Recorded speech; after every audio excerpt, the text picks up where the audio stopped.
So we're going to talk a little bit this morning about preparedness and prevention, and it's an important moment to have this conversation because in 2017 we really saw an unprecedented number of disasters, and it begs the question: what can be done to help prevent some of those disasters, or at least be prepared and pre-position resources so there is less loss of life and an ability to respond faster.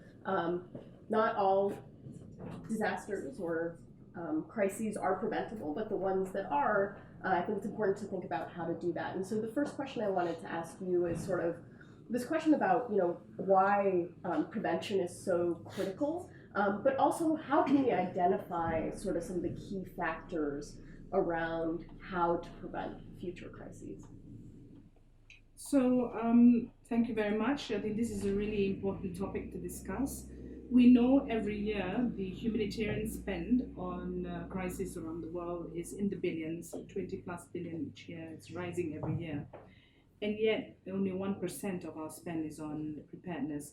And the gap between what we want and what we need against what we collect in terms of humanitarian funding is widening. So we know that if we are better prepared, we actually can reduce the risks and also impact on people's lives. And that's the most critical thing. How do we make sure there's better safety for people affected by crisis, particularly when some of these catastrophes can be predicted? So it just makes sense, it makes economic sense, but most importantly, it does save lives and livelihoods.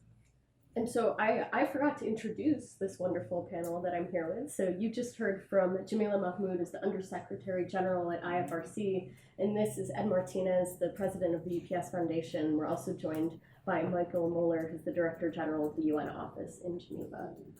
Ed, do you have a take on? Yes, representing the private sector, we'll have a discussion on the role of each stakeholder in a community. But, our overarching belief is that when you look at the cost of a sudden onset disaster or crisis, communities that are better prepared, it really amounts to a discount on the cost of response and a down payment on the cost of recovery for these communities. So we strongly believe that this is a multi-stakeholder effort, that the private sector and all other stakeholders really have an equal position in contributing to the preparedness of a community. And in the end, that community will be able to be more resilient and will be able to bounce back faster, better, and build back better from a sudden onset disaster if they're better prepared. So I think it's a really very relevant both the place and the moment to have this discussion here. The World Economic Forum 2 days ago came out with this yearly report on predicting what are going to be the biggest problems we're going to have this year. And the number one now is extreme weather elements. So that's one thing. We simply need to be prepared. We need to help prepare our populations to withstand and deal with these. And the other reason is that we've proven that it works. My colleagues in the UN who deal with disaster preparedness and risk reduction have done some extraordinary things. Two examples, both in Bangladesh and in Central America, where they have helped governments prepare their populations for the recurrent floodings that they are subjected to, and have diminished the number of people dying from the thousands to the tens in very few years, simply by education, by preparing, by pre-positioning material that would help them. So it's a no-brainer, really. We have to, and not just on disaster preparedness, it goes across the whole gamut of the activities that we have in order to make the lives better for our citizens across the world. We just need to be better at prevention and preparedness. Yeah, and so I guess one question then is how do we get better? It is a challenge in any geography to bring together basically every player in the community to figure out who has what resources, who can you call on when a disaster strikes, and then to do some of that education and who's going to take on what role. And so I guess one question for you is how do you do some of that work? How do you identify some of those? I think that's absolutely important, a multi-stakeholder approach. Everyone has their niche roles and their comparative advantages. I want to build on what you said about government of Bangladesh. And I think it was really a very good example where the United Nations supported the government on policies, on legislation and funding. But it was the Bangladesh Red Crescent, their volunteers going out on bicycles and handheld megaphones, telling communities what to do in terms of looking at early warning, early signs, and early sort of preparedness measures. So it was really a multi-stakeholder approach. Now, I represent the International Federation of the Red Cross and Red Crescent. We have 191 national societies around the world. We have more than 50 million volunteers, and these volunteers are out there in the most hard-to-reach places. So we want to talk about community preparedness and preparedness of individuals who are at risk. It is these volunteers that are the last mile. When we talk about leaving no one behind, it is our Red Cross and Red Crescent volunteers that are there. So how do we make sure governments and civil society, whether it is our Red Cross and Red Crescent or NGOs or faith-based groups, together with the UN, international organizations, the private sector, come together and really own this space of preparedness and really co-design and ensure that it's a seamless process where everyone has a role. So it's no longer about you shouldn't be in this turf and that turf. It's really about what is the outcome we want to see. People's lives are safe, people's livelihoods are protected, and people can live and prosper within resilience. So what then does it take? Because if these people are resilient, are able to prosper, everyone is happy. Government will be happy, private sector has markets. Let me reinforce in turn. It's about how we scale up the partnership issue. It's all very nice to talk about partnerships and breaking down silos and doing away with our little flags and our little identities. We need to operationalize that at a level that we haven't quite done yet. With all of us, and on top of that, use technology to really reinforce our activities. We've been talking technology for several days here, and it's pretty extraordinary what's coming down the line. And our communications means are so sophisticated now, even for your 50 million volunteers, so that the link up between all of these different levels of actors can be done much better, and it doesn't take that much. It just takes a little will and some foresight, and it's possible. Right. But to make sure that all of us, it really is an issue of the governments, international organizations, civil society, business. We're all in it together, and we need to leverage each other's strengths. And I want to underscore that in the experience that we've had in building resiliency and preparedness in communities, it really is a multi-stakeholder. I refer to it as a community hub where you have representatives from the entire community. Because I'll tell you that one group that, whether it's internationally or in North America and the U.S., that always seems to have an absent voice is the poor, right? So you can gather, a round table of large institutions and governments and big enterprises. But what I have found when we started these processes, there's no one there representing the poor. And so when I talk about preparedness, I talk about preparedness from the household all the way through the larger institutions. And that's what the American Red Cross and International Federation of Red Cross and Red Crescent are very good at, is really reaching into that household. Yeah. Because those are the people, if you look at what happened in Haiyan in the Philippines or in Katrina in the United States, it was the poor that really carried the burden of those catastrophes. Absolutely. And so who is talking to the poor? Well, the poor will go to their church, their synagogue, their place of worship, and that's where they get information on how to better prepare. So that's why it's very important to have representation from all the stakeholders in the community. Can I add that I think one community that sometimes we overlook is the scientific community. I think that the science is out there. We're so much better now with understanding climate risk. We're better understanding how our world runs, right? The whole geology and so forth. And I really remember a couple of years ago when there was an earthquake in Italy, and what happened was the scientists were actually put in jail for a while, and because they had the knowledge and didn't warn, and it became a big court case. But it kind of woke us up to say that, can scientists be liable when they have information and don't share it?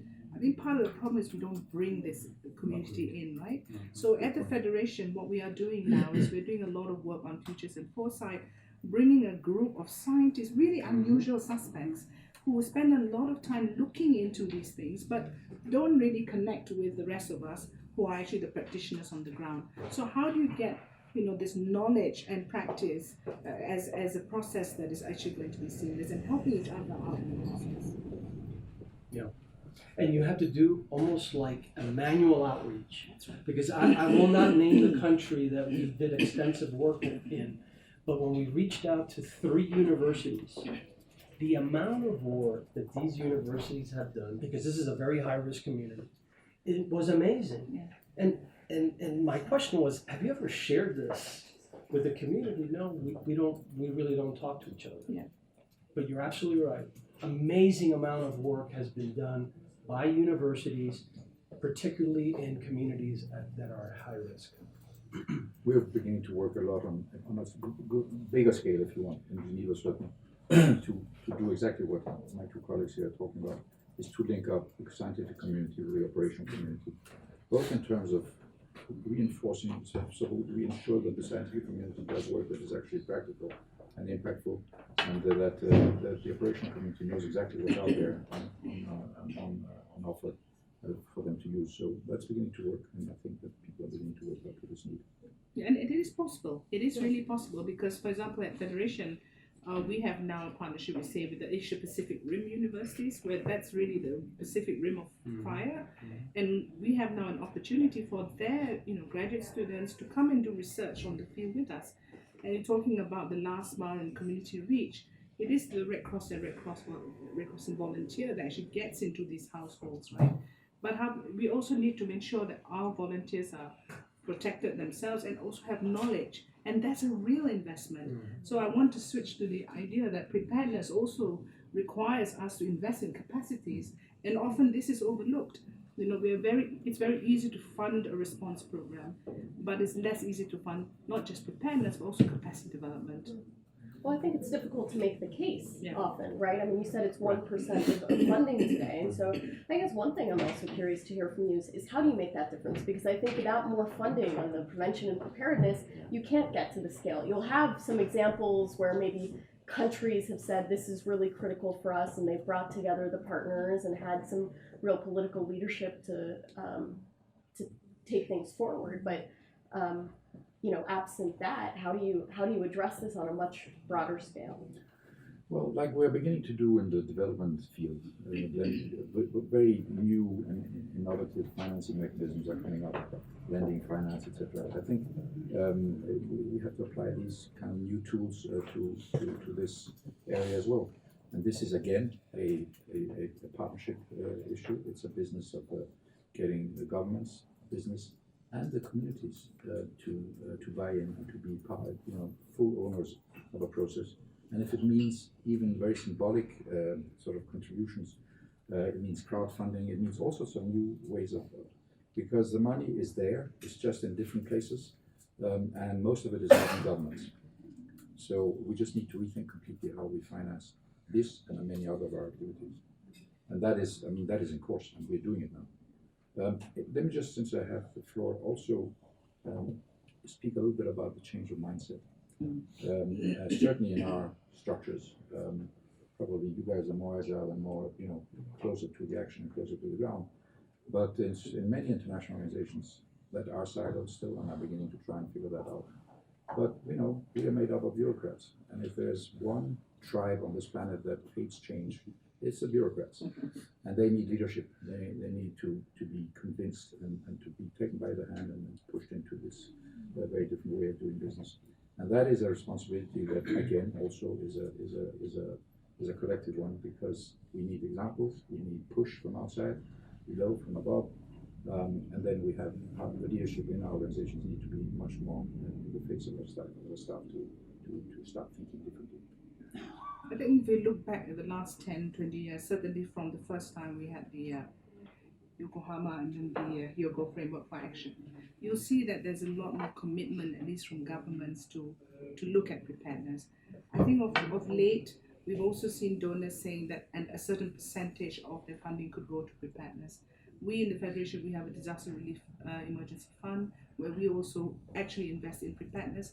Also, we also look at forecast-based financing. this is a very important tool that we've started to use a lot with the support from the German Red Cross and the German government, where we're using science and linking it with the causality, right, of a catastrophe, and then putting in the preparedness measures, putting in stock, warning people living in vulnerable situations, early evacuation, and it works. It really works. You show the economic sense of it, the loss is reduced, the impact on people's lives. I think making the business case for preparedness is very important. I think that, you know, one of the biggest problems, and I've been struggling with this personally, the evidence is all there. You invest in preparedness, you save in response. I often ask myself, why the inertia? And I think part of the problem is also how we communicate preparedness. I think that media and so forth is not sexy to talk about preparedness, right, rather than response. How do we turn that around? How do we start telling stories about the lives that have been enriched because preparedness was put in place? And I think this is where we need to work with the private sector, the media. That's another actor that's really not involved in the whole preparedness and education. When you look at Japan, for example, that, you know, they educate their children from very, very young about preparedness and so forth. So I think we've just got to tell the story better. We've got to make preparedness, if you like, something that people enjoy learning from. In a world that's so gloomy now, right? It's so to tell the good stories. Yeah, and I want to underscore what you said about the business case. Yeah. You have to make the business case, the humanitarian case, and let me just use as an example how we talk to the small and medium-sized businesses. There is empirical data that when a disaster occurs, 60% of SMEs, of small and medium-sized businesses, never build back. Okay. Now, small and medium-sized businesses predominate communities. So if you don't have these businesses be in a position where they can come back, you don't have food on the shelves. You don't have jobs for the community. And so that is a huge drag on communities being able to come back. And so that's the business case that we make to SMEs. And I'm not going to, and I'm not just saying the developing world. If you look at small and medium-sized businesses in New York City that was impacted by Hurricane Sandy, the number was pretty fixed at 60%. In New York City, never came back. So that's making a business case that if you want to be here, a sustainable enterprise, you have to prepare better. Yeah, and be part of the solution. Yes. Clearly. Can I ask you a question? You just gave some very good examples of what you are doing. Are you sharing that with others? Yes, in the the focus. community? Yes, focus-based financing. In fact, we have the expert in the room here, Pablo. But one of the projects we ran in Togo, the government of Togo actually won the World Government Summit Award for Innovation in Government. So we are trying to expand this a bit more on focus-based financing. We're trying to raise more funds so that we can test this in other, not test, but run it in other places. So it'll be great to, we keep, maybe we need to talk about it more to the private sector, which I think we are, but And to other that's humanitarian right. organizations. And we have the 1 billion coalition for resilience that we are calling on all different actors because we feel that resilience is a key, right? It's about people's resilience and community resilience. And we can only do that when everyone works together. How does our action, impact individuals' community resilience? So I think we're very happy that Ed has been very supportive of us. We have a private sector group that's supportive of us. And I think we just need to make this viral, really. Everyone taking this responsibility to build resilience in people's lives. So I'm going to ask one last question because I think we're running out of time, and this is about the role of the private sector. I'm also curious in your perspective.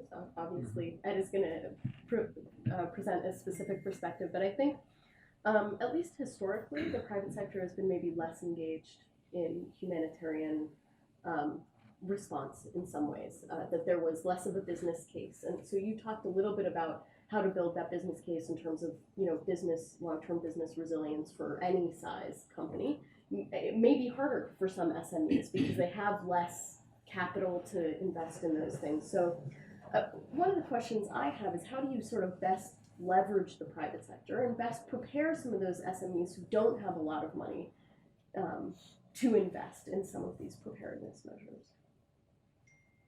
Go ahead. Well, I think you have to approach it from many different perspectives.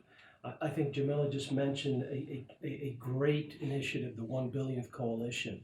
And so that is an outreach mechanism that the IFRC is leading into communities. I think the United Nations has been, upfront with UNOG creating the Connecting Business Initiative, which we are also a part of, that's also doing outreach to large enterprises. I think large enterprises are realizing that they cannot live in just within their own four walls, that enterprises like ours, we operate in over 220 countries. When something happens in a community, it's going to impact our customers and our people. So we realize that we have to work beyond our four walls. And so we have to work with, and I think with respect to SMEs, the chambers of commerce are clearly, an aggregation of SMEs and larger enterprises where you can go in, and we have, and we are, and go in and make that sales pitch. But I will tell you that once you get these community hubs created, the biggest challenge is sustainability, right? So when you're not in a community like Bangladesh or even the Philippines where, something's going to happen every year, unfortunately, it's the kind of thing of how do you sustain that awareness in an institution when nothing happens. That is the biggest challenge, and that's where you have to really create a value proposition for each stakeholder. And the way I talk about it is, if you're government and you're a politician, the people, let's say you're the mayor and you're chairing this community hub, those are your constituency, that's your votes, right? And as they say in the US, a mayor is only as good as the last snowstorm, right?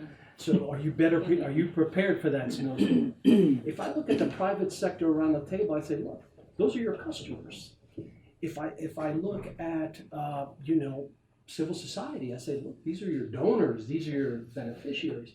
So you have to really create a value proposition for these stakeholders to stay together in good times and in difficult times, so that you can have that continuity of resiliency. Can I add to what Ed just said, because that makes a lot of sense? But the fact is that Ed's company and other big companies like that operate in practically every nook and cranny of the planet have a knowledge of these societies and a lot of these communities that surpasses anything we can do, apart from your volunteers who are probably the same people that we're talking about. So in terms of prevention, plugging into that network in a more operational way will help us become much better at prevention. And that's just a mechanical thing, and using technology in a better way, and also mindsets, of course, so that we in the international organization don't sit in Geneva, New York, and elsewhere and think that we know best, which we don't. But where we can have really operational intelligence on what's going on what is about to happen, and once it happens, what are the needs. We saw it in Nepal, for example, that where some of the assumptions that some of the international organizations were doing were completely wrong. But that the local people using their cell phones sort of rectified some of the things that needed to happen. So this is an important element in the preventive discussion. Let me plug in a little bit of an advertisement, because at 3:30, we have a forecast-based financing session here with virtual reality. So for those who want to know a little bit more about it, you can come. I'm always struck by something Michael Porter used to say, Harvard Business School.